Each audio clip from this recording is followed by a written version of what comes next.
অতএব আপনাদের কাছে অনুরোধ করলাম, আপনারা আপনাদের বিবেককে নিয়ে ভাবেন। তোমরা ছেলেরাও বাবা রাগ হইও না, বুঝতে শিখো বাবা। কে ফিরাবে তোমাদেরকে? কে ফিরাবে? কে ফিরাবে? কে ফিরাবে বাপ? তোমরা কি কোনোদিন মরবা না? আজ যদি মৃত্যু হয়, যে জিন্দেগি নিয়ে কেমনে কবরে যাইবা? ঠিক বা কেমনে? এই নাফরমানের জিন্দেগি নিয়ে কেমনে টিকবা? এই জন্য আমরা প্রত্যেকেই প্রস্তুতি নেই। যদি ভাবতে শিখি, বুঝি, সামান্য অনুভূতি জাগে, তাহলে এই অনুভূতিটাকে কাজে লাগাবার একটা বড় সুযোগ। পিছনের গুনাহ মাফ করে নতুন করে নিজেকে আল্লাহর ইবাদত, ঈমান, আমলের দ্বারা সজ্জিত করার একটা শ্রেষ্ঠতম সিজন, মৌসুম আসতেছে, সেটা হলো মাহে রমজান। মাহে রমজান বড় বেশি সুযোগ আসতেছে। আল্লাহ যদি দয়া করে হায়াত দেয়, তো পিছনের সব গুনাহ মাফ করিয়ে নতুন সাজে নিজেকে সজ্জিত করার, আখিরাতের রঙে রঙিন করার, জান্নাতের রঙে নিজেকে গড়ে তোলার এক শ্রেষ্ঠতম মাস মাহে রমজান। রমজান মানে অন্য কিছু, রমজান মানে ভিন্ন কিছু। রমজান মাসে মানে নিজেকে বদলানোর মাস, রমজান মানে নিজেকে পরিবর্তনের মাস, রমজান মানে নিজেকে আখিরাতের রঙে রঙিন করার মাস, রমজান মানে আল্লাহ তাআলার মহব্বতে, রাসূলুল্লাহ সাল্লাল্লাহু আলাইহি ওয়াসাল্লামের মহব্বতে ডুবে যাওয়ার মাস। এটা আমাদের সামনে। আল্লাহ আমাদের জন্য রমজানের হায়াত ভিক্ষা দান করেন। আল্লাহ যেন আমাদের সকলকে রমজান পর্যন্ত পৌঁছিয়ে দেন। এই আয়াত দেখেন, আল্লাহ তাআলা বলছেন, ইয়া আইয়ুহাল্লাযীনা আমানু, হে ঈমানদারগণ, কুতিবা আলাইকুমুস সিয়াম, তোমাদের উপরে রোজা ফরজ করা হলো, কামা কুতিবা আলাল্লাযীনা মিন ক্বাবলিকুম, যেমনটা ফরজ করা হয়েছিল তোমাদের পূর্ববর্তীগণের উপর, মানে পূর্বের ঈমানদার উম্মতদের উপর। কেন ফরজ করা হলো রোজা? উদ্দেশ্য কি? আমি আল্লাহর, লাআল্লাকুম তাত্তাকুন, যেন তোমরা মুত্তাকি হতে পারো, মুত্তাকি হইতে পারো, আল্লাহ ভীরু হইতে পারো। আর মুত্তাকি হলে কি লাভ হবে? উইদ্দাত লিল মুত্তাকিন, আল্লাহ বলে জান্নাত বানানোই হয়েছে মুত্তাকিদের জন্য। মুত্তাকি হবে তো জান্নাতি হবে, জান্নাতি হবে। এই আয়াতটার অল্প একটু কথা, আমি এই আয়াতটাই পড়ছি, সূরা বাকারার 183 নম্বর আয়াত, দ্বিতীয় পারা, দ্বিতীয় সূরা। এটার উপর আর একটু কথা বললে আমার কথা শেষ। আমরা আমাদের যদি পরিবর্তন চাই, পরিবর্তনের সুযোগ মাহে রমজান। আমরা যদি আখিরাত সাজাইতে চাই, আমাদের জন্য শ্রেষ্ঠ সুযোগ মাহে রমজান। আমরা যদি ঘুরে দাঁড়াইতে চাই, আমাদের জন্য শ্রেষ্ঠ সুযোগ মাহে রমজান। মাহে রমজান, আল্লাহ নাফরমানির এই জিন্দিগি আমি ছেড়ে দেব, আপনার রঙে রঙিন হব, তাইলে শ্রেষ্ঠতম সুযোগ মাহে রমজান। মাহে রমজানের মধ্যে অসম্ভব শক্তি আছে, মাহে রমজানের মধ্যে অসম্ভব পাওয়ার আছে। আল্লাহ বলছে, রমজানে বান্দা আইসো আমার কাছে, রাত দিন 24 ঘন্টা আমি আল্লাহ জাহান্নাম থেকে মুক্তি দিতে থাকব। ওতাকাউ মিনান নার, জাহান্নাম থেকে মুক্তি দেব, সারা রাত মুক্তি দেব, সারা দিন মুক্তি দেব। রমজানের প্রতি ঘন্টা, প্রতি মিনিট, প্রতি সেকেন্ড হীরা মণি মুক্তা জহরতের চাইতেও কোটি গুণ বেশি দাম, কোটি গুণ বেশি দাম। আল্লাহ তাআলা সেই মহিমান্বিত রমজান আমাদের সামনে আনতেছেন। আর মাত্র 18-19 দিনও বাকি নাই। এই অল্প কয়টা দিন বাবা, আমাদের উচিত রমজানের জন্য অধীর আগ্রহে মহব্বতের সাথে আল্লাহর কাছে হায়াত ভিক্ষা চাওয়া, যে আল্লাহ এত কাছে আইনা মৃত্যু দিয়েন না, কবরে নিয়েন না, আর কয়টা দিন হায়াত দেন, রমজান পর্যন্ত পৌঁছিয়ে দেন। আল্লাহুম্মা বারিক লানা ফি রাজাব ওয়া শাবান ওয়া বাল্লিগনা রমাদান। আল্লাহ তাআলা বলেন, ইয়া আইয়ুহাল্লাযীনা আমানু। দেখেন, এই একটি আয়াতে আল্লাহ 4টা কথা বলছে। একটা হলো, হে ঈমানদারগণ। 2 নাম্বার হলো, তোমাদের উপরে রোজা ফরজ করা হলো। 3 নাম্বার হলো, যেমনটা ফরজ করা হয়েছিল পূর্ববর্তীদের উপরে। 4 নাম্বার হলো, যেন তোমরা মুত্তাকি হতে পারো। কয়টা কথা হইল? এই চারটা কথার আমি চারটা আলগা সংক্ষিপ্ত একটু ব্যাখ্যা বলি। এক নাম্বার হলো, হে ঈমানদারগণ, এটা আল্লাহ আমাদেরকে ডাক দিছেন। তাফসিরের মধ্যে আছে আদম আলাইহিস সালাম থেকে নিয়ে আমাদের নবী পর্যন্ত, ইতিপূর্বে আমাদের নবীর আগে যত নবী পৃথিবীতে আল্লাহ পাঠাইছেন, ওই নবীদের উপরে যারা ঈমান আনছিল ওই নবীদের আমলে, তাদের কাউকে কোনোদিন আল্লাহ তাআলা এই শব্দ দিয়ে হে ঈমানদারগণ, ইয়া আইয়ুহাল্লাযীনা আমানু বলে ডাক দেন নাই। আগে সর্বপ্রথম আমাদের নবী, আখিরি নবী, আল্লাহর বন্ধু, আমাদের নবীর ভালোবাসায় আল্লাহ তাআলা বলছে, বন্ধু, বিগত কোন নবীর ঈমানদার উম্মতকে আমি যেই শব্দে ডাকি নাই, এই প্রথম আপনার ভালোবাসায় আপনার ঈমানদার উম্মতকে আমি ইয়া আইয়ুহাল্লাযীনা আমানু এই নতুন শব্দে ডাক দিলাম। হে ঈমানদারগণ, হে ঈমানদার, তোমরা আমার। তাফসীর ইবনে কাসিরের মধ্যে আছে, যে ঈমানদার সে আল্লাহর বন্ধু, যে মুমিন সে কার বন্ধু? আল্লাহর বন্ধু। আল্লাহর বন্ধু, মুমিনের বন্ধু আল্লাহ, আল্লাহর বন্ধু মুমিন, আল্লাহর বন্ধু মুমিন। এই জন্য তাফসীরে লিখছে, হে ঈমানদারগণ, এই কথার আরেকটা তর্জমা এটা, হে আমার বন্ধুগণ। আল্লাহ যেন ডাক দিয়া বলছে, হে আমার বন্ধুগণ, তোমরা আমার বন্ধু, তোমরা আমার। আমি বানাইছি বহু জনেরে, তোমরা বানাইছি আমার জন্য, আমার জন্য। তোমরা আমার, তোমরা আমারে মেনে নিয়েছ, তোমরা আমার কালেমা পড়েছ, তোমরা আমার রসুলকে মেনে নিয়েছ, অতএব তোমরা আমার। তোমাদের কালেমা লা ইলাহা ইল্লাল্লাহ মুহাম্মাদুর রাসূলুল্লাহ, এটা আমি গ্রহণ করলাম, গ্রহণ করে আমি নিলাম, এই জন্যই আমি তোমাদেরকে ডাক দিই। তুমি বলছো আমি এনে ভর্তি অমুক, ওই যে আমারে মোহাম্মদে বলছে, তার ছোট ভাই হাফেজ মুশাররফ কয়, আমার আজকে বলল যে হুজুর ভর্তি করামু আপনার মাদ্রাসায়, তো কি কোন সময় আমু, ফরম নিয়ম কানুন কি? আমি এত কথা তোমার দরকার কি, হাতে ভর্তি হইব সারছে তো আর কি। তার মানে আমি বলতে চাইছি, তারে কি বুঝাইলাম, তোমার এত নিয়ম কানুনের দরকার কি, আমি তারে নিলাম, খালাস, আমি ভর্তি নিলাম। তাইলে অর্থ হইল আল্লাহ তাআলা বলছেন, বান্দা তোমার কালেমা আমি নিলাম, তোমার ঈমান আমি নিলাম, এই জন্য আমি তোমারে মুমিন বলে ডাক দিলাম। আল্লাহ কাউকে নিজের করে ডাক দেওয়া, খুদার কসম, এটা তার জীবনের সবচেয়ে বড় পাওয়া। যদি দিল থাকতো তাইলে আমরা বুঝতাম। এক এমপি সাহেব যদি কারো নাম নেয়, এক মন্ত্রী সাহেব কারো নাম নেয়, আর তারে যদি কেউ আইয়া কয় আজকে তো মন্ত্রী সাহেবের কাছে গেছিলাম আর উনি তোমার নাম নিছে, তোমার কথা ভালো কইছে, বাবা হেতে বেটা তো মানে ঠ্যাঙালগি দিয়ে আটতে লাগবে। হ্যাঁ ভাই, তাইয়া ঘরে বেড়িয়ে কথাবার্তা সাবধান কও, আগের মতো নাই, যেরুম মনে করছে এরুম না। কি কিছে মন্ত্রী সাহেব আজকেও আমার নাম লইছে, জিঙ্গাও, মানে সে এটাকে খুব গৌরবের মনে করবে, ঠিকই না বলেন না কেন? সবার কাছে ঘুরে ঘুরে বলার চেষ্টা করবে, আমি কিন্তু মন্ত্রীর পরিচিত। হাদিসের মধ্যে আছে, এক সাহাবী উবাই ইবনে কাব রাদিয়াল্লাহু তাআলা আনহু, সাহাবীদের মধ্যে নবীজির সবচেয়ে সুন্দর কোরআন শরীফ পড়তেন যিনি, ওনার নাম হলো উবাই ইবনে কাব। তো এই উনি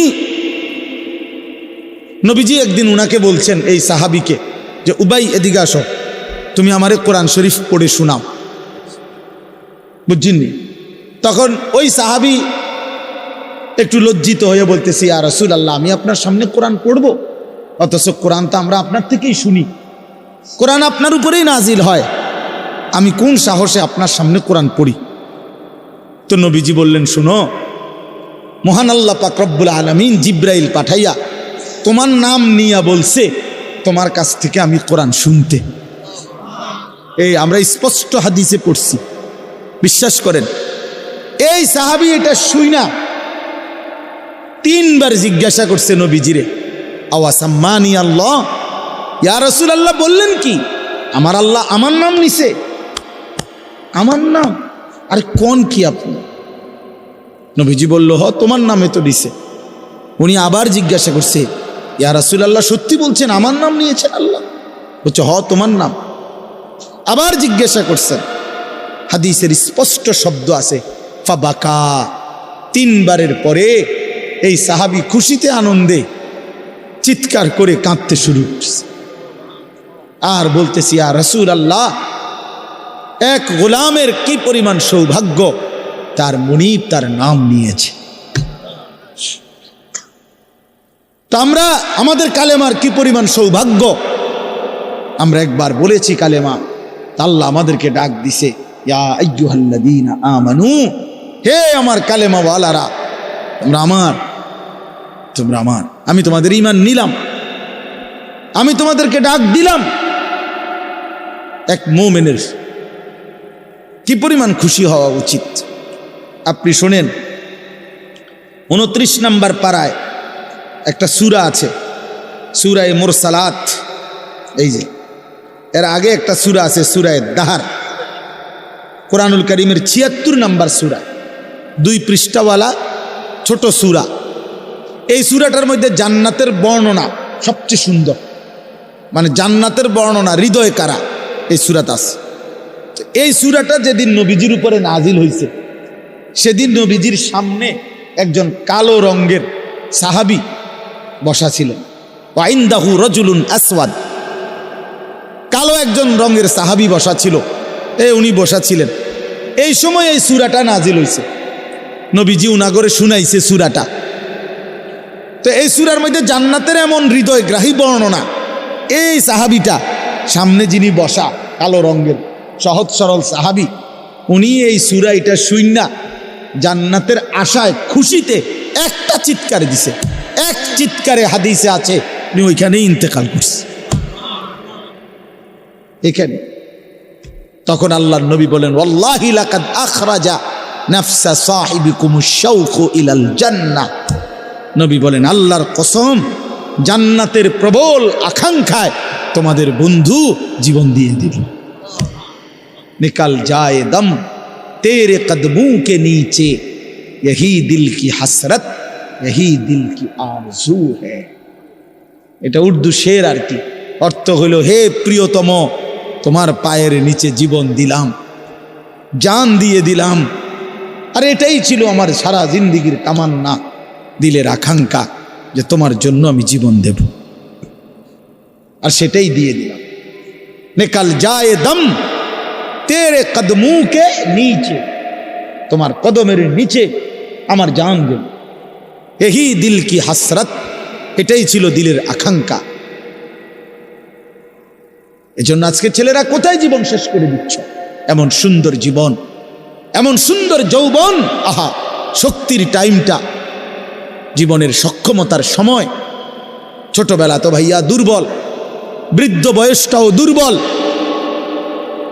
তোমাদের অনেক কিশোর নওজোয়ান একজনের গায়েও চাদর নাই, কিন্তু মুরব্বী সবগুলোর গায়ে চাদর।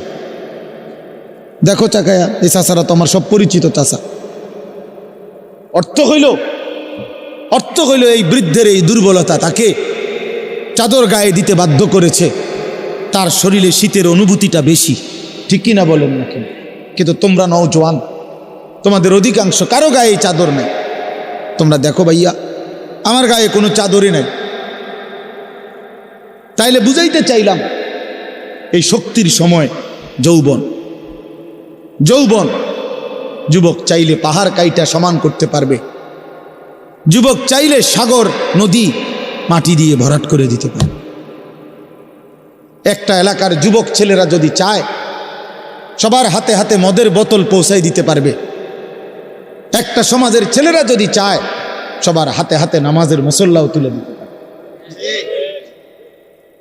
অতএব ছেলেরা, তোমরা যারা যুবক আয়োজন করছো, আমি তোমগরে উৎসাহ দেই, একটু আগাও, এখানে থাইমা যাইও না।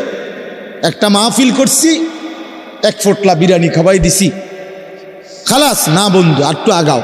তোমরা আবার বসো, যে কয়জনে মাহফিলের আয়োজন করছো তোমরা আবার বসো, যে আমরা কেমনে একটু ভালো হইতে পারি।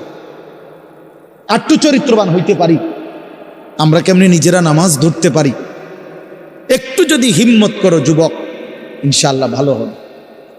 শনিবার দিন আমি আমার মাদ্রাসায় এই শনিবারে সকাল 10টা থেকে বিকাল 4:30 পর্যন্ত এইবারই প্রথমবার আমি আলাদা 16 বছর থেকে 30 বছরের নিচে যাদের বয়স, এই কিশোর যুবকদের জন্য আলাদা ইসলাহি মজলিসের আয়োজন করছিলাম। আমার শায়েখ আল্লামা মুফতি মুশতাকুন নবী সাহেব বয়ান করছেন, আল্লামা মুফতি আমজাদ হুসাইন সাহেব বয়ান করছেন, হজরত মাওলানা মুফতি ইউসুফ বিন ইকবাল বয়ান করছেন, আমাদের কুমিল্লা ক্যান্টনমেন্টের বড় একজন শিশু বিশেষজ্ঞ ডাক্তার মিজানুর রহমান উনি বয়ান করছেন, আমি নিজে কিছু কথা বলছি। প্রায় 600 ছেলে এন্ট্রিভুক্ত আসছে, এখানে উপস্থিত হয়েছে 600। সন্দ্বীপে চট্টগ্রামে আমরা প্রতি বছর সন্দ্বীপ যাই, সেখানে 4টা-5টা ছেলে ফজরের নামাজের জন্য, তারা বন্ধু কলেজের ছেলে, 4-5 জন ছেলে মাত্র। ওরা একদিন সিদ্ধান্ত নিছিল, ওরা সবসময় ফজরের নামাজ পড়তো, তো ওরা একদিন সিদ্ধান্ত নিছে যে ফজরের পরে তারা সন্দ্বীপ তো সাগরের পারে, তো সাগরের পারে হাঁটতো তারা। তো তারা একদিন সিদ্ধান্ত নিছিল আজ থেকে 1 বছর আগে যে আমরা সকালবেলা না হাইটা চলো আমরা বন্ধুদেরকে ফজরের জন্য জাগাই, ফজরের ক্যাম্পেইন করি, ফজরের জন্য গণসংযোগ করি। এই 4-5 জন ছেলে উদ্যোগ নিয়ে শুরু করছে। ঠিক 1 বছরের মেহনতে এই গত নভেম্বর 24 সালের নভেম্বরে আমি গেছি মাহফিলে, ওইখানে তারা আমার লিস্টেড, ফজরের পরে আমি তাদের জন্য আলাদা বয়ান করছি, তাদের আলাদা মাহফিল হয়েছে ফজরের পরে। মানে রাইতে আমি যেই প্যান্ডেলে ওয়াজ করছি ওই প্যান্ডেলটা তারা সকালের জন্য আবার ভাড়া নিছে। বুঝেন না এই কথা? আমি ওখানে ছিলাম, আর ওখানে রাত্রে আসা যায় না, ওইটা সন্দ্বীপে স্পিড বোট দিয়ে আইতে যাইতে হয়, তো রাইতে আওয়ানোর সিস্টেম নেই, থাকতে হয়। এই জন্য ফজরের পরে আবার বয়ান করছি 1.5 ঘন্টা। তো ওরা, আমি বললাম এত ভোরে ছেলেরা আইবনি, কয় হুজুর আসবে ইনশাল্লাহ, আপনি দেখেন। তারা আমারে দেখাইছে কাগজে কলমে লিস্টেড করা প্রায় 4,500 ছেলে এখন ফজরের নামাজ জামাতে। যুবক চাইলে কি না পারে, যুবক চাইলে ভাঙতে পারে, যুবক চাইলে গড়তে পারে, যুবক চাইলে বুলডোজার দিয়ে সমান করে লাইতে হবে, সমান করে ফেলতে পারে। আবার সেই ভাঙার উপরে যুবক চাইলে গড়তেও পারে। আল্লাহ তাআলা নওজোয়ানের শরীরে অসম্ভব হিম্মত দান করছে, অসম্ভব হিম্মত। এই জন্য বাপ আমি যুবক যারা তাদেরকে উৎসাহিত করলাম। মহান আল্লাহ পাক রব্বুল আলামিন আমাদেরকে বলছেন, আমি তোমাদের ইমানদার, ইমান নিলাম, আমি ইমান দিছি বান্দা। আমি গত বছর যখন তাবলীগের সফরে ছিলাম দিনাজপুর জেলায়, গত বছর আগস্ট মাসে 72 বছর বয়স্ক একজন হিন্দু লোককে কালেমার দাওয়াত দিছিলাম। ওনার 2 ছেলে মুসলমান, ওনারে আমি 2.5 ঘন্টা কালেমার দাওয়াত দিছি। আমরা 3 জন আলেম মিলে কত অনুনয় বিনয় করছি, কাকুতি মিনতি করছি, কাঁদছি, চোখের পানি ফেলছি। একটা বার চাচা কালেমা পড়েন, আপনার ছেলে মুসলমান, ছেলের বউ মুসলমান, আপনার নাতি নাতনি সব মুসলমান, আপনি এখনো বসে আছেন কেন? আহা, এই 72 বছর হয়ে গেছে। বুড়া মিয়া কয়, আমি ওটা বলবো না, বলে নাই। আমি আমার সাথীদের কাছে, আমার 26 জন সাথী নিয়ে চিল্লায় গেছি, 16 জন আলেম, এক চিল্লা সফরে 950 মানুষ আল্লাহর রাস্তায় বের হয়েছে চিল্লার জন্য। আলহামদুলিল্লাহ, আল্লাহই করাইছে। তো বলতেছিলাম, আমি সাথীদের কাছে এসে বলছিলাম যে দেখেন 72 বছর বয়স হয়ে গেছে, এক আল্লাহর বান্দা, তার জবান দিয়া কোনোদিন তার মালিকের নামটা বের হয়। আমারে আপনারে আল্লাহ তাআলা কত বড় তৌফিক দিছে যে আমরা কত 1000 বার, 1,00,000 বার কালেমা লা ইলাহা ইল্লাল্লাহ মুহাম্মাদুর রাসূলুল্লাহ এটা যে আমরা পড়তে পারি, পড়তে পারছি, এই সৌভাগ্যের কৃতজ্ঞতা কি? এটা যদি আল্লাহ আমগো জবান দিয়ে কোনোদিন না বলাইতো। কথা বলে না বাপ, এই ছেলেরা মিয়া, এই আব্বাস যারা নামাজ পড়ো না, আরে না ফরমান, তুই যদি হিন্দুর ঘরে জন্ম নিতে, তুই যদি ইহুদির ঘরে জন্ম নিতি, তুই যদি খ্রিস্টানের ঘরে জন্ম নিতি, বেটা কি হতো জীবন যদি কোনোদিন কালেমার আহ্বান না শুনতা? তুমি তো মুসলমানের ঘরে জন্ম নিয়া এভাবে ইমানকে ফেলে দিলা, মুসলমানের ঘরে জন্ম নিয়ে এভাবে নামাজকে প্রত্যাখ্যান করলা। ছি ছি ছি ছি, তোমারে দেখে তো হিন্দুও হাসবে, তোমারে দেখে তো ইহুদিও হাসবে, তোমারে দেখে তো খ্রিস্টানও হাসবে, যে দেখছো হয় নাকি শ্রেষ্ঠ জাতি, ওদের ধর্ম নাকি শ্রেষ্ঠ ধর্ম, ওদের ধর্ম কোরআন নাকি শ্রেষ্ঠ কিতাব, ওদের শ্রেষ্ঠ ধর্ম ওদেরই পছন্দ হয় না, ওদের শ্রেষ্ঠ কিতাব ওরাই পড়তে পারে না। তো এটা কিসের শ্রেষ্ঠ? কথা বলেন না। তাহলে আমি তো আমার ধর্মের অপমান। কথা বলেন না, আমি আমার ধর্মের অপমান না, আমি আমার কোরআনের অপমান।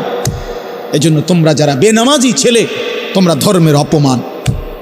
তোমাদের যাদের চুল বেঈমানের মতো, তোমরা মুসলমান ধর্মের অপমান। তোমাদের কারণে আমার ধর্ম লজ্জিত, তোমাদের কারণে ধর্ম বেইজ্জতি হয়েছে। তোমরা ইসলামকে অপমানিত করলা, আল্লাহকে অপমানিত করলা, আমার নবীর শ্রেষ্ঠতম 23 বছরের আদর্শকে তোমরা অপমানিত করলা। এই অপমানের বিচার আল্লাহ করবে, মনে রাখো, ছেড়ে দিবে না বাপ। আল্লাহ কোরআনে বলছে, বান্দা আমি 1 সেকেন্ড ছাড়বো না, আমি হিসাব নিই। তুমি আমারে কি মনে করছো বান্দা? বাদ্দুগা খাওয়াইছি দেখিয়া তুমি মনে করছো আমি মাতি না? হ্যাঁ, কিটা মনে করছো? এ পেশাব পায়খানা আর ভাত তুমি মনে করছো? আমি কিছুই বলবো না, কিছুই বলবো না। তুমি জানো না ফেরাউনকে শোয়াইছে কে? তুমি জানো না কারুনকে শোয়াই দিছে কে? তুমি জানো না নমরুদ সাদ্দাতকে নিশ্চিহ্ন করে দিয়েছে কে? তুমি শোনো নাই? তুমি আন্দাজ করো নাই আমি আল্লাহ কেমন? এই পৃথিবীর কত অবাধ্য জাতিকে আমি আল্লাহ ধ্বংস করে দিয়েছি, শোনো নাই? কই, গোটা পৃথিবীর সমস্ত আধুনিক প্রযুক্তি থাকার পরেও তো বাবা আমেরিকার ওই বেঈমানরা ক্যালিফোর্নিয়ার লস অ্যাঞ্জেলস তাদের একটি স্টেট আগুনে দাবানলে পুরে ছাই হয়ে গেছে। লক্ষ লক্ষ কোটি কোটি মিলিয়ন বিলিয়ন ডলারের এক এক বিল্ডিং। আপনারা মুরব্বীরা মিলিয়ন বিলিয়ন ডলার কি তাই বুঝতেন না? কয়টা আপনি 1 মিলিয়ন বিলিয়ন ডলার কত টাকা? কমপক্ষে 300 টাকার বেশি। মানে আপনি এটি বুঝতেনও না, টেহাইনি এটা বুঝতেনও না। কথা বুঝছেন কিনা? হ্যাঁ, আমরা কিতাবে পড়ছি এক বুজুর্গকে, হ্যাঁ, একটা জিনিস দামি ওনার কাছে ছিল, তো ওনার কাছে বলছি এটা আপনি বিক্রি করে দেন। কত মূল্য? উনি বলছে 100 দিরহাম, 100 টাকা। তখন উনি যখন বিক্রি করে দিছে, ওনারে 100 দিরহাম দিছে। তো অন্য কেউ ওনারে পরে বলছে, হায় হায় জনাব, আপনি তো বহুত বড় ঠকছেন, মাত্র 100 টাকা দাম চাইলেন, এটার দাম তো আরো অনেক। তো উনি বলছেন, আল্লাহর কসম 100 টাকার উপরে, 100 দিরহামের উপরে কোনো সংখ্যা আছে? আমার তো এটা জানা না, আমার তো এর উপরে কিছু জানা নাই। আমার মেজো বোনের বিয়ে যখন হয়েছিল, মেজো বোন, আমি তখন প্রাইমারি শেষ করে মাদ্রাসায় ভর্তি হয়েছি। এই সময় আমার বোনের বিয়ে হয়েছে। তো বোন জামাই যখন ওই আগে ছোটবেলায় বিয়ের দিন বোন জামাই যখন আসছে, তখন শরবত খাওয়াইছি যে গেইটে নাকি, তখন কিছু টাকা দিতে হয় না, যে শরবত খাওয়ায় তারে। তো আমারে 100টা টাকা দিছে উনি প্রথম। তো এগুলা নাকি ওনার কাছে আরও টাকা ছিল, তো এগুলো ওই আর একটু সাফাসাফি করলে আরও দেয়, আরও কিছু দেয়, না মানলে আরও দেয়, এমনি এমনি নিয়ম ছিল। আমার 100 টাকা দিছে, আর এটা দেখে আমি একটা দৌড়ে আইয়ালাইছি। আমার পুরো মনে আছে, একেবারে কসম, আমার পুরো এখনো মনে হইলো আর এই কথাটা। আমার একেবারে আমার ভাই চাচাতো ভাইটাই বা অন্যরা এত দমকাইছে বেউকুফ, 100 টাকা লইয়া দুধ দিয়া এলাইছ। আমি বলছি আমি তো আসলে এর চাইতে বেশি টাকা জীবনে আর দেখিনি। তো বলতে চাইলাম হাজার হাজার কোটি কোটি মিলিয়ন ডলারের এই বাড়ি ভবন, এগুলো পৃথিবীর সর্বাধুনিক প্রযুক্তি দিয়ে, অত্যাধুনিক প্রযুক্তি থাকা সত্ত্বেও, আধুনিক সরঞ্জামাদি থাকার পরেও বাপ আল্লাহর দেওয়া আযাবে আগুনে যখন জ্বলছে, এই কয়দিন হইল কোনো বেঈমানে 1 সেকেন্ডের জন্য আগুন নিভাইতে পারেনি। 14,000 ফায়ার সার্ভিস কর্মী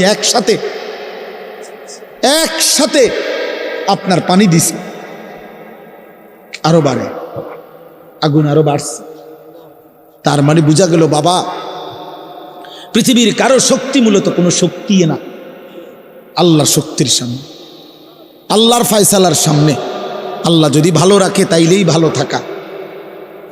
হ্যাঁ, আপনার টাকা তো আছে 1000 কোটি টাকা, কিন্তু আপনার ফেডে অসুখ, আপনি টেহা দিয়ে কিনবেন। আপনার টাকা তো আছে লক্ষ কোটি টাকা, কিন্তু আপনার তো ডায়াবেটিস, আপনি কিনবেন টাকা দিয়ে কি করবেন? আপনি 7 রাজার ধন হইলেও কি লাভ হবে আপনার? এই জন্য আমি অনুরোধ করছি, আমরা মুমিন, আল্লাহ আমাদেরকে বলছে এটাই কথা, তোমাদের উপরে আমি রোজা ফরজ করলাম, তোমরা আমার হুকুম মানো, তোমরা আমারে মানো বান্দা।